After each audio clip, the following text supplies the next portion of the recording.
pulmón derecho y un pulmón izquierdo. Anatómicamente van a tener diferencias marcadas. Dentro de ellas, por ejemplo, la disposición de sus lóbulos.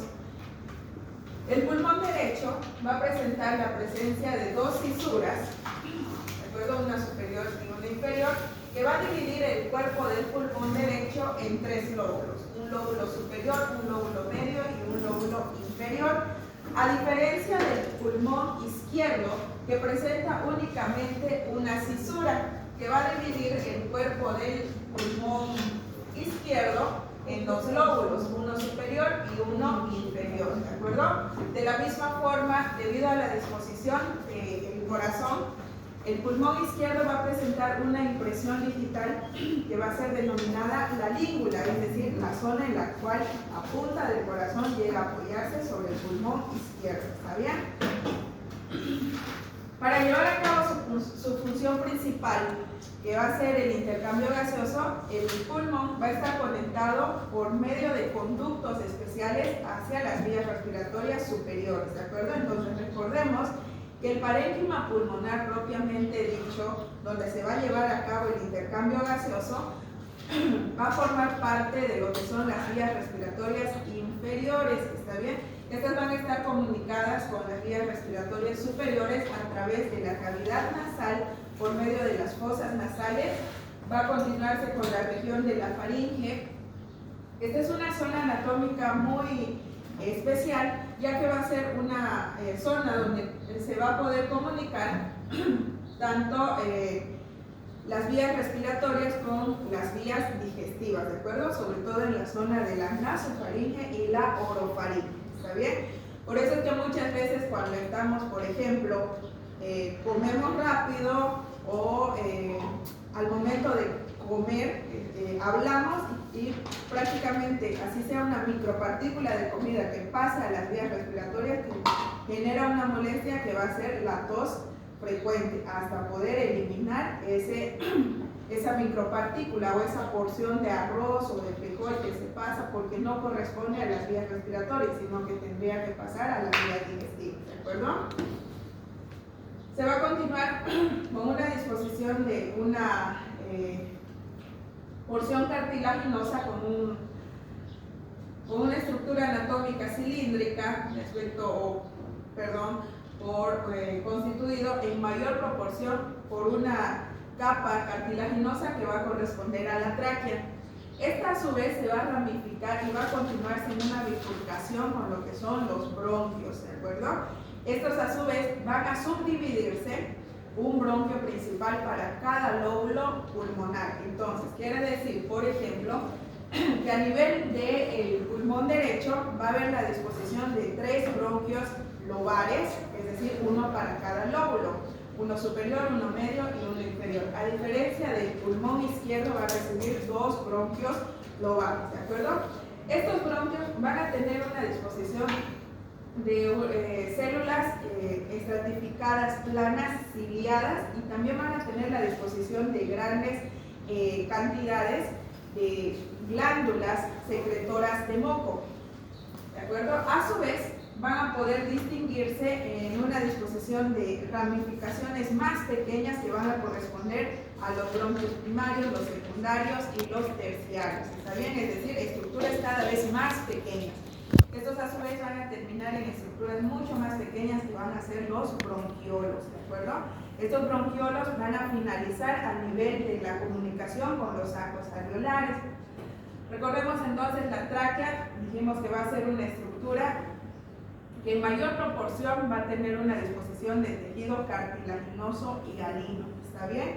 Entonces va a tener la disposición de diferentes capas que hacen que se diferencie tanto del bronquio como del bronquiolo. Vamos a tener entonces una disposición de interno a externo.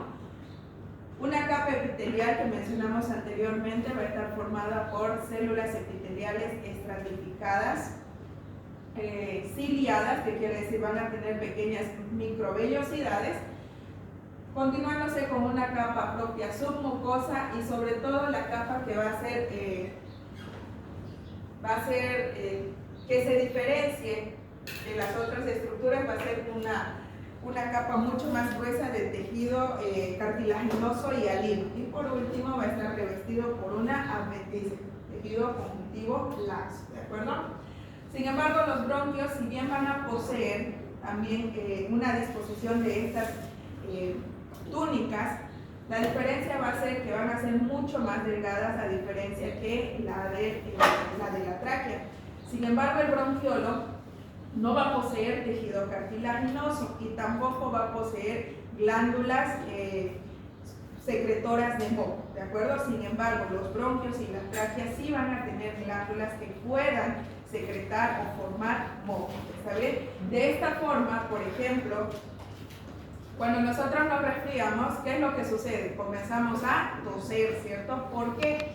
Ya que los microorganismos van a ingresar a través de las vías respiratorias, van a ser, en otras palabras, atrapadas por los cilios que forman parte del revestimiento interno, tanto de la tráquea como de los bronquios, y estos a su vez van a encapsular por la secreción de moco toda esta concentración de microorganismos, y a través del reflejo de la tos van a eliminar ese microorganismo invasor de las vías respiratorias estériles, ¿está bien? Lo mismo va a ocurrir en el caso, volvemos a mencionar, de que se nos pase, por ejemplo, un grano de arroz durante el periodo de la alimentación. Es un componente que no forma parte de las vías respiratorias y por lo tanto, como mecanismo de defensa, se va a activar el reflejo de la tos, ¿de acuerdo? Entonces, a diferencia de ellos, por ejemplo, los bronquiolos no van a tener esa capacidad de poder secretar moco. Más al contrario, la secreción de moco que va a encapsular esos mecanismos invasores van a poder llegar a localizarse a nivel de las paredes del bronquio y de los bronquiolos. Pero cuando son cuadros recidivantes o cuadros más graves, estos ya van a poder llegar a localizarse a nivel de los espacios alveolares, ¿de acuerdo? Entonces recordemos que las vías respiratorias se van comunicando a través de conductos o redes que van a finalizar en zonas mucho más pequeñas. Entonces, los bronquiolos van a llegar a comunicarse con los sacos alveolares formando un acino pulmonar. Estos sacos alveolares van a tener la disposición de diferentes estructuras celulares especializadas que van a revestir sus paredes y a su vez van a llegar a presentar pequeños espacios libres. Toda esta red altamente vascularizada por medio de la disposición de capilares van a llevar a cabo la función del intercambio gaseoso, ¿de acuerdo? Entonces recordemos que las paredes alveolares o las paredes del parénquima pulmonar propiamente dicho van a estar revestidos por células especializadas. ¿Se acuerdan cuál es la unidad funcional del pulmón? ¿Cómo? ¿Cuál es la unidad funcional? Ya, el alveolo, pero a su vez el alveolo va a estar formado por células más pequeñitas. En el corazón, ¿cuál era la unidad funcional? El miocardiocito. El miocardiocito. En el cerebro, La neurona. la neurona. Y en el pulmón, El neumocito. el neumocito, ¿cierto? Justamente los alveolos o las paredes alveolares van a poder estar formadas por la disposición de múltiples células, valga la redundancia, por capilares a este nivel.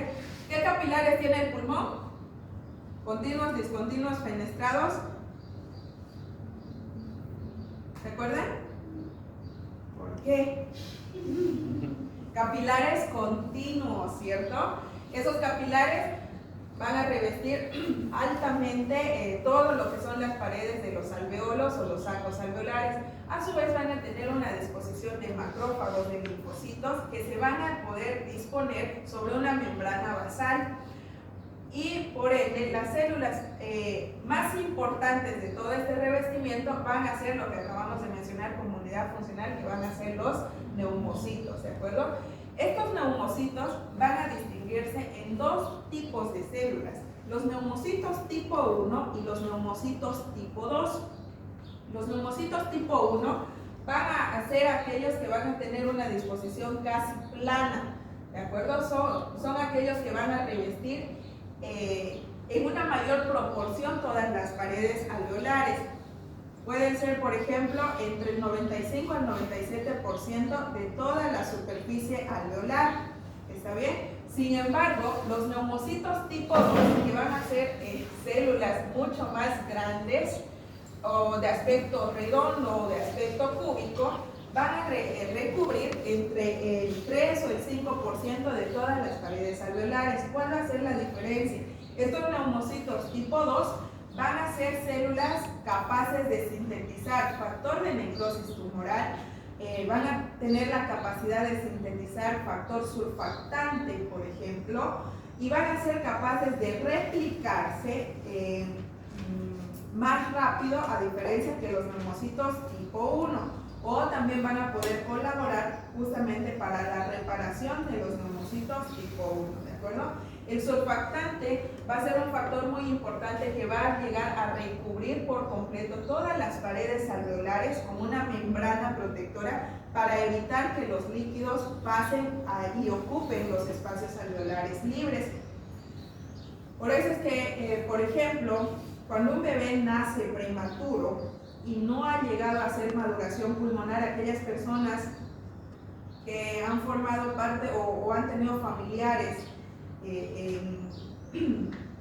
embarazadas o aquellos que ya han tenido hijos, por ejemplo, saben que se les hace una maduración pulmonar a través de la colocación de corticoides, ¿cierto? Eso para que justamente posterior al nacimiento el bebé no pueda tener un aumento de lo que es la permeabilidad de las paredes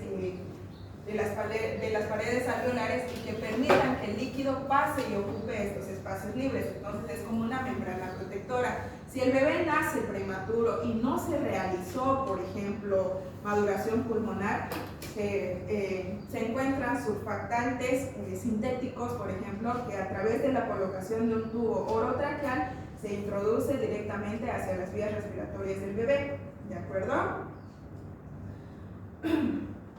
Recordemos entonces que, como cualquier órgano, este también va a tener su disposición de membranas que van a llegar a recubrir para formar una especie de protección.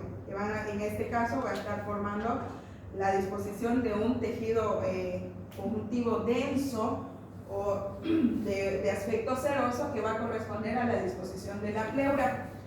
Vamos a tener una disposición de dos pleuras, ¿cierto? Que van a nacer justamente en la porción inferior y en la porción del ilio pulmonar. Llegando a revestir inicialmente desde la parte más interna del pulmón, completamente pegado, va a corresponder a la primer pleura, que va a ser la pleura visceral, ¿cierto? Y a partir de esta, en un nivel inferior, van a hacer una segunda reflexión que recubre en una segunda oportunidad al pulmón, que va a formar la pleura parietal. Entre ambas pleuras va a haber un pequeño espacio, que generalmente es de 15 micrómetros, ¿de acuerdo? Y este pequeño espacio libre va a corresponder al espacio pleural. Y a su vez este espacio va a estar ocupado por un líquido también de aspecto seroso, que va a ser una disposición de proteínas y lípidos, que va a corresponder a el líquido pleural. De la misma forma como protegía el pericardio del corazón, en este caso la pleura protege al pulmón de no poder realizar roces, por ejemplo, en todas las estructuras de la cavidad torácica. Entonces, cada vez que el pulmón se llega a expandir, este líquido pleural se va nuevamente a expandir desde la base hasta los ápices para tratar de funcionar como una especie de amortiguador, ¿de acuerdo? Este líquido pleural generalmente puede estar entre los 20 o 15 ml. Cuando hay un mayor acúmulo o un mayor volumen de este líquido pleural, lo vamos a conocer como derrame pleural, ¿de acuerdo? Que lo vamos a ver un poquito más adelante. Hace un momento hablamos de la disposición o la ramificación de los bronquios, ¿cierto? Recordemos entonces que un bronquio va a finalizar a nivel de los sacos alveolares, pero esta disposición se va a corresponder a la formación de los acinos pulmonares. Entonces, un bronquiolo terminal, por ejemplo, la porción final del bronquiolo terminal va a llegar a conectarse con los conductos alveolares. Y los conductos alveolares, a su vez, van a desembocar a nivel de los sacos alveolares, ¿de acuerdo? Esta disposición o esta formación van a formar un acino pulmonar. Entonces, no se olvide, un acino pulmonar va a estar formado,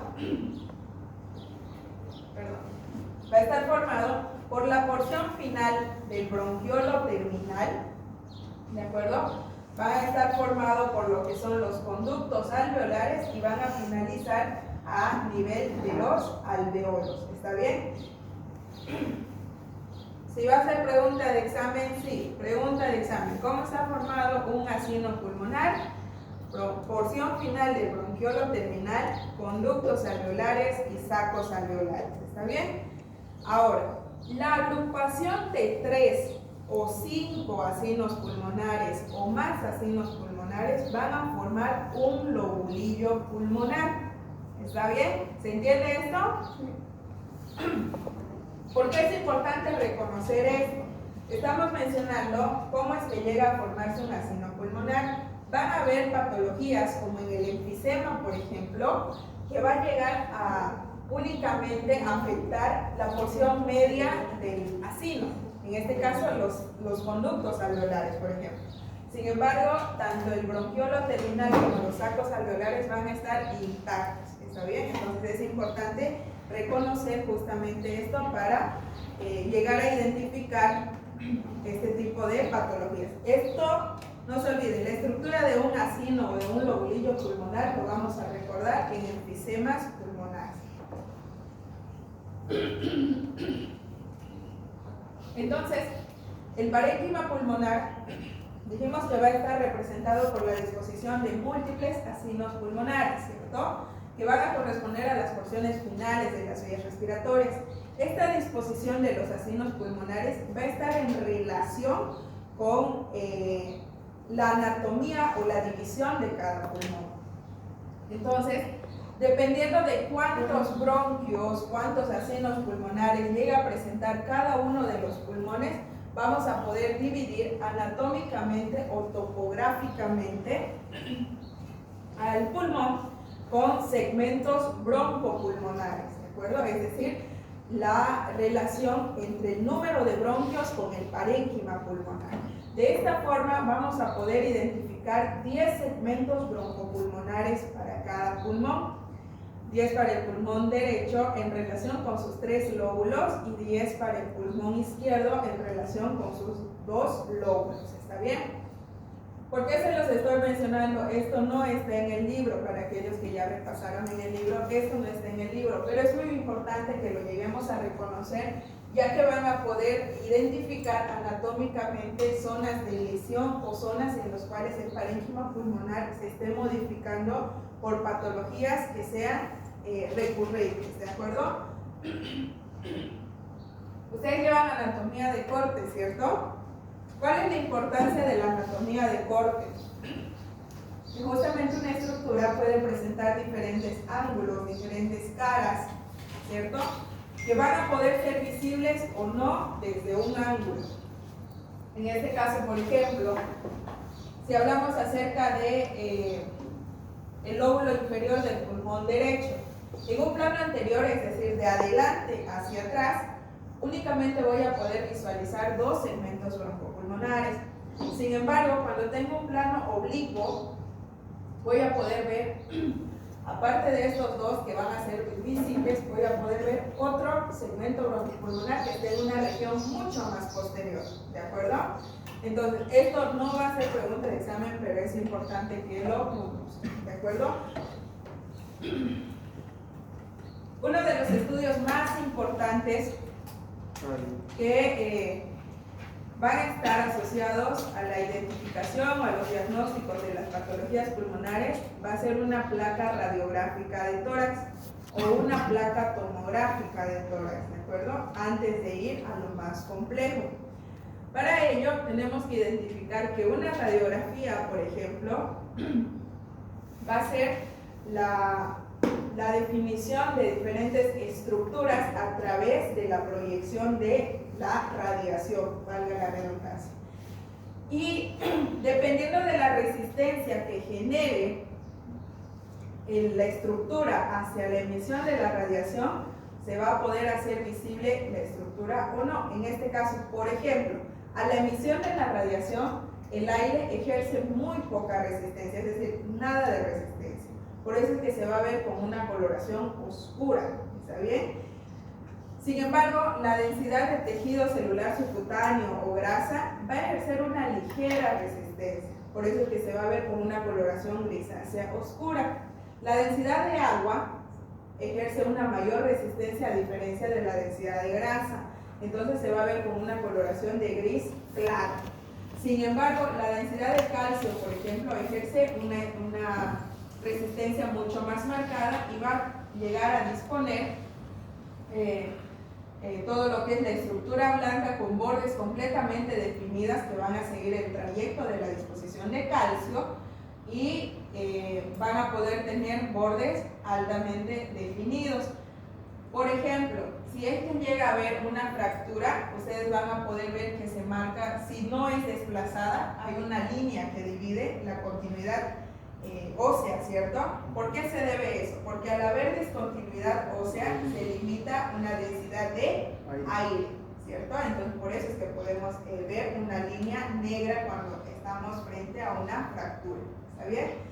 Sin embargo, la densidad de metal, esta sí ejerce una mayor resistencia, por eso es que se va a ver de una coloración mucho más blanquecina, brillante y con bordes altamente definidos.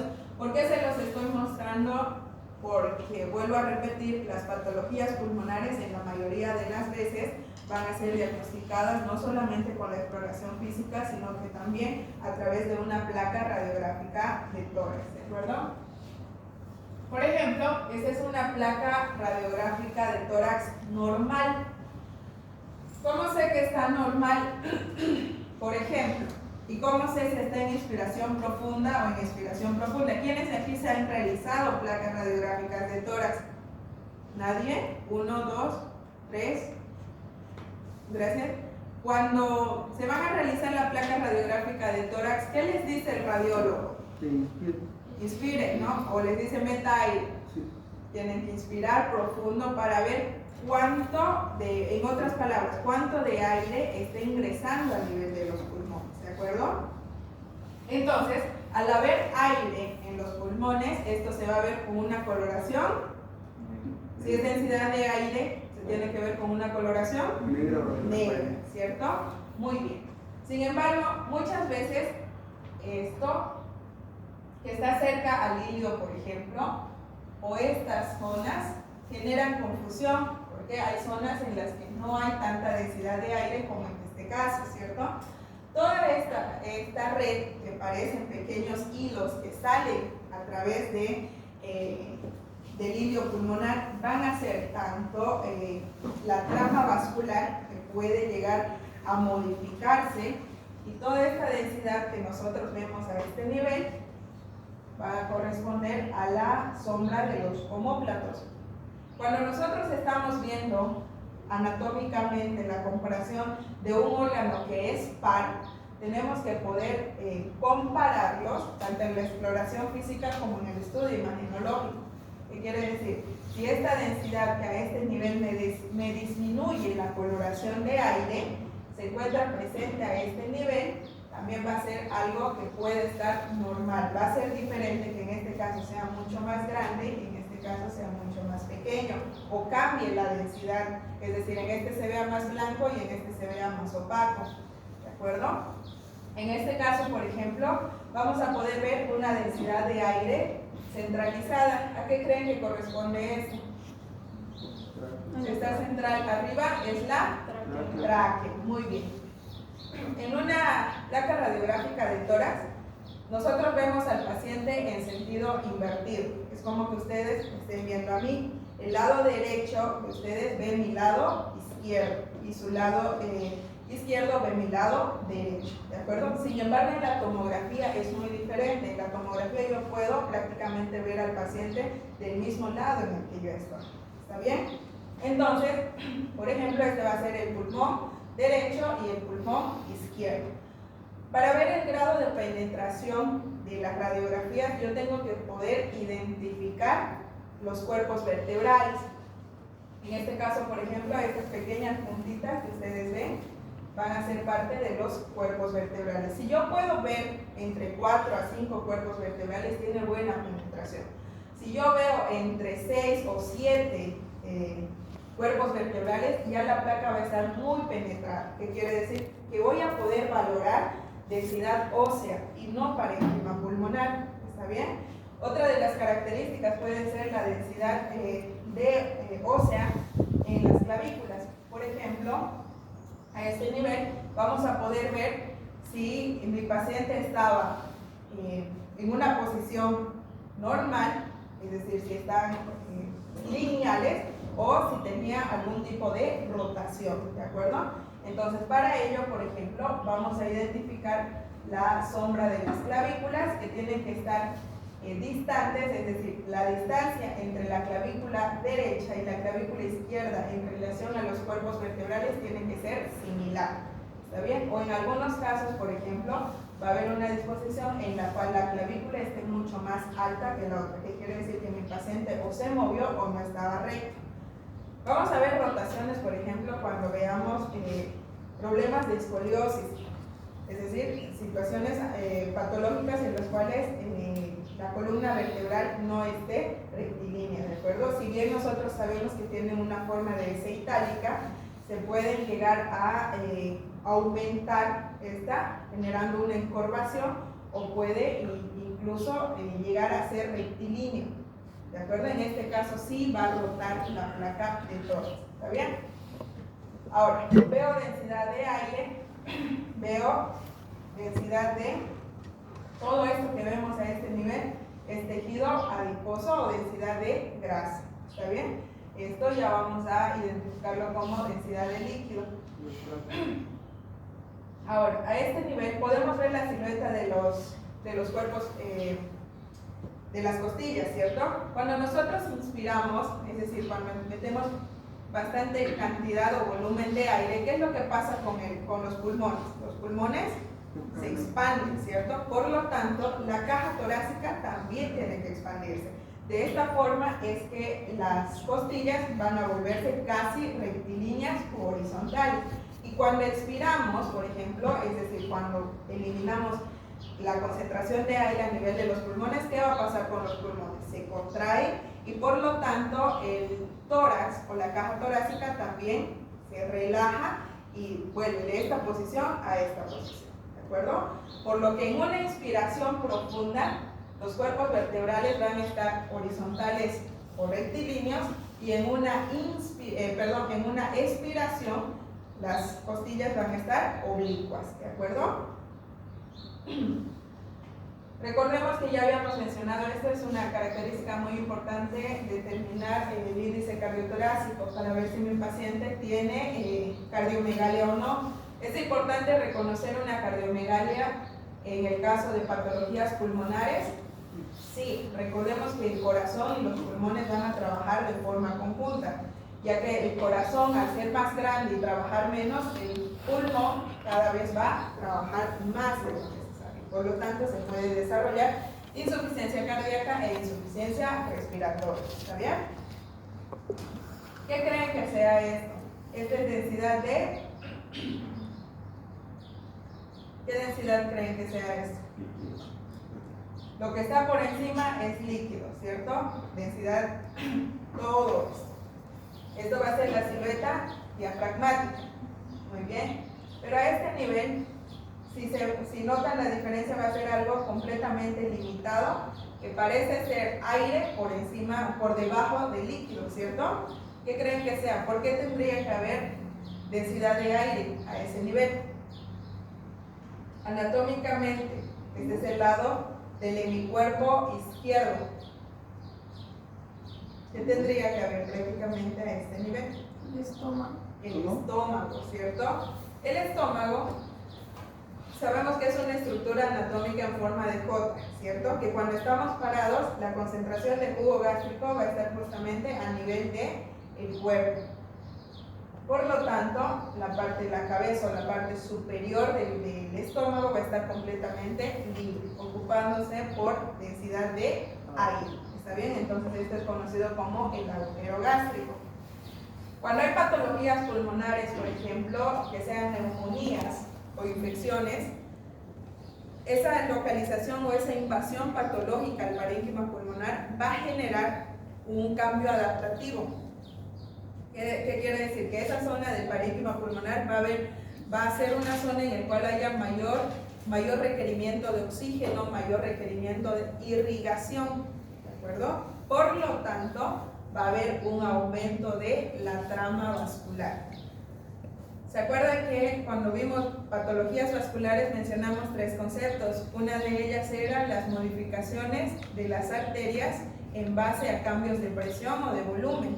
¿Se acuerdan a qué corresponde? La modificación vasculogenia, angiogenia, arteriogenia, ¿cierto? Entonces, en estos casos, por ejemplo, sí se van a dar casos de arteriogenia en caso de procesos patológicos, ya que va a haber aumento de la trama vascular. O en algunos casos, por ejemplo, puede haber disminución de la trama vascular. ¿Está bien? O en zonas, por ejemplo, de fibrosis, incluso los mismos vasos sanguíneos se pueden llegar a calcificar. Si yo les muestro esta imagen, por ejemplo, ¿creen que sea una placa radiológica normal o patológica? Solo viendo los cambios de densidad. ¿Por qué es normal? La penetración es como si ¿Ya? la penetración es lo que se está observando más Puedo ver los diferentes 1, 2, 3, 4 cuerpos vertebrales. Está lineal porque veo la disposición de las clavículas. ¿Está en inspiración o expiración? Expiración, ¿cierto? Muy bien. y es mujer Y es mujer. ¿Cómo saben que es mujer? por las manos. Muy bien. Generalmente, cuando no llegamos a relacionarnos mucho con las radiografías, por ejemplo, esta zona tiene mucho más densidad de aire, ¿cierto? A diferencia de esta zona, que parece ser una zona con otro tipo de densidad. Lo que tenemos que llegar a reconocer va a ser que esa densidad, en este caso, simula estar dentro del parénquima pulmonar, ¿cierto? Sin embargo, a este nivel que se encuentra en ambos lados, esto está por fuera del parénquima pulmonar. Por lo tanto, al estar presente en los dos lados, estar por fuera del pulmón, más probable es que esto sea algo extrapulmonar, ¿de acuerdo? Y al estar en ambos es completamente normal. Si toman en cuenta el tamaño y la disposición, por ejemplo, de la densidad, es similar en ambos lados. Generalmente este cambio de densidades, por ejemplo, se las va a poder ver en personas o en mujeres que tengan gran masa mamaria, por ejemplo, o bustos grandes, o en personas que tengan prótesis. ¿De acuerdo? Va a cambiar la densidad, pero no quiere decir que sea algo patológico. Sería muy diferente que encontrar solo esta lesión a este nivel, en el caso de que no se llegara a localizar a este nivel, por ejemplo, y estaría completamente dentro del pulmón. Pero en caso de ser una lesión, generalmente no tiene bordes tan definidos. ¿Está bien?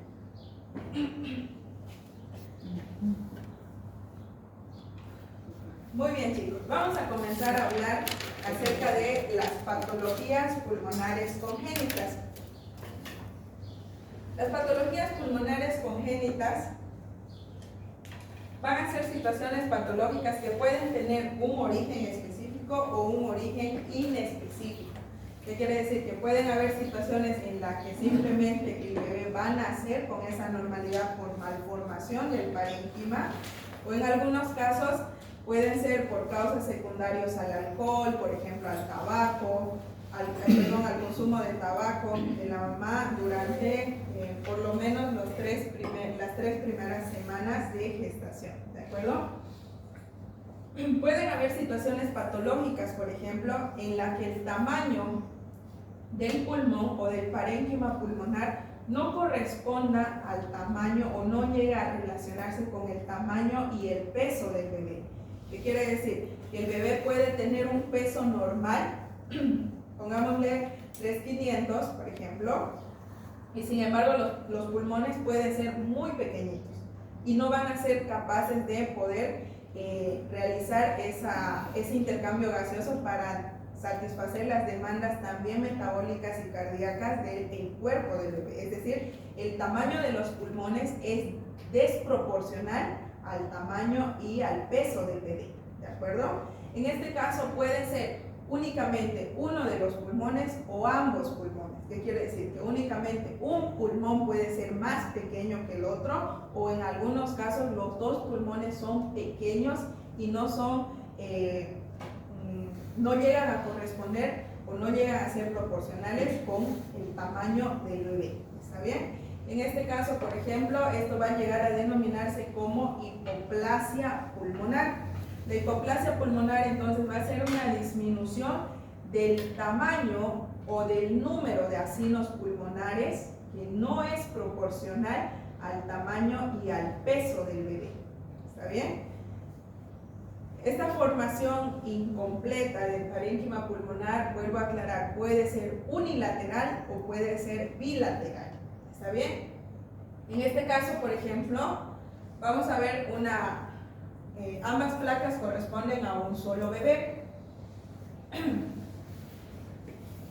Pueden ver, bueno, cuando tengan las imágenes, porque ya se las voy a pasar, le van a poder hacer zoom y al proyectarlo cambia mucho la definición, ¿de acuerdo? En este caso, por ejemplo, a este nivel vamos a poder ver la disposición de las costillas.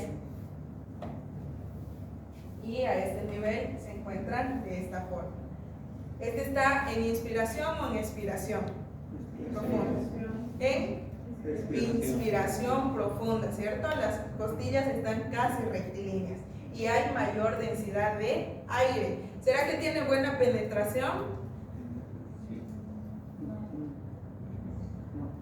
Se ve mucho más blanco de lo normal, ¿cierto? Incluso la densidad ósea no es casi tan visible. En este caso, por ejemplo, el paciente se encuentra en periodo de expiración, ¿cierto? Pueden notar que hay mucha diferencia en cómo se ve el aire cuando se inspira y cuando se exhala, ¿cierto? Ahora, en este caso, por ejemplo, ¿cuál es la diferencia? ¿Pueden notar diferencias entre el pulmón derecho y el pulmón izquierdo? Se nota mucho más en el periodo de expiración. ¿Ven la silueta del pulmón derecho? En este caso, corresponde a toda esta zona.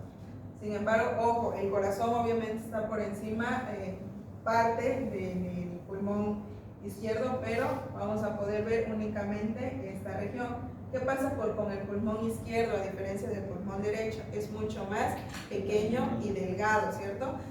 Si no me llega a definir, no me convence esa placa, puedo decir, puede que esté normal, puedo solicitar una placa de tórax. Y en este caso las densidades van a ser las mismas, solo que van a ser más definidas, ¿de acuerdo? En este caso, por ejemplo, si ustedes notan, la zona donde más se llega a acercar a las bases, vamos a poder ver la disposición de la silueta del pulmón derecho, ¿de acuerdo? Y podemos ver todo lo que es la trama vascular. Sin embargo, el pulmón izquierdo está mucho más delgado y tiene menor trama vascular, ¿cierto? Y esto se lo puede diferenciar mucho más en esta imagen. Pueden ver la silueta del pulmón derecho y la silueta del pulmón izquierdo. En este caso, por ejemplo, el pulmón izquierdo es mucho más pequeño a diferencia del pulmón derecho. Para aquellos que están pensando, pero anatómicamente es normal que el pulmón derecho sea más grande y tenga mayor capacidad, ¿cierto? Pero no una diferencia tan marcada. Generalmente el pulmón izquierdo suele ser un poco más pequeño, pero a su vez puede ser mucho más, ¿cómo les puedo decir? Mucho más grueso, ¿de acuerdo? y si bien tiene mayor capacidad, debido justamente a esta pequeña diferencia anatómica, no va a ser tan marcada, ¿de acuerdo? Ahora, ¿cómo sé que es patológico también? Pueden ver la trama vascular en el pulmón izquierdo, a diferencia del pulmón derecho, que tiene una mayor trama vascular. ¿Por qué creen que, por cuestión de lógica, por qué el pulmón derecho en este caso tendría mayor trama vascular? Si el pulmón que es más pequeño es el izquierdo, o tendría que ser al revés.